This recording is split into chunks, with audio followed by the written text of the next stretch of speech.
1982 সালের 19শে জানুয়ারি কয়েকটি বামপন্থী কেন্দ্রীয় শ্রমিক সংগঠনগুলোর ডাকে দেশব্যাপী শ্রমিক ধর্মঘটে তামিলনাড়ু পুলিশের গুলিতে নিহত হয় 10 জন শ্রমিক, কৃষক, ক্ষেত মজুর।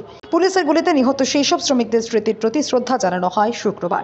আগরতলা প্যারাডাইস চৌমুহনীতে আয়োজিত শহীদ স্মরণ অনুষ্ঠানে উপস্থিত ছিলেন সারা ভারত কৃষক সভার রাজ্য সম্পাদক পবিত্র কর, সিআইটিইউ রাজ্য সম্পাদক শঙ্কর প্রসাদ দত্ত সহ অন্যান্যরা।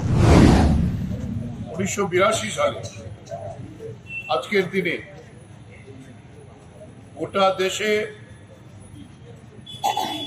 শ্রমিকরা কেন্দ্রীয় সমস্ত ট্রেড ইউনিয়ন, কর্মচারীদের যে বিভিন্ন ফেডারেশন, তারা একটা কমিটি করেছিলেন যার নাম হয়েছিল ন্যাশনাল ক্যাম্পেইন কমিটি।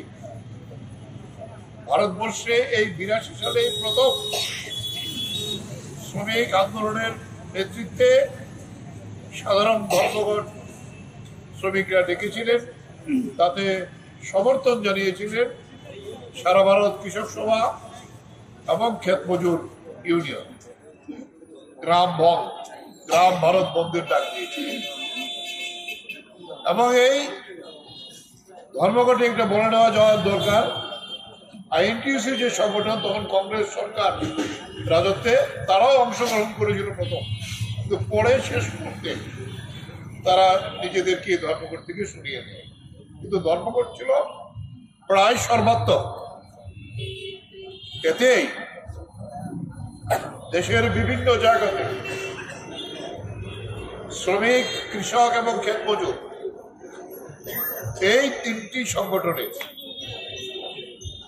10 জনের উপরে আমাদের নেতা, সাধারণ কর্মী পুলিশের গুলিতে তৎকালীন সরকারে সেখানে নিহত হয়েছিলেন। আপনারা শুনেছেন উত্তরপ্রদেশ বেনারস ইউনিভার্সিটিতে বিরাট ছাত্র বিক্ষোভ হয়। এর পরদিনও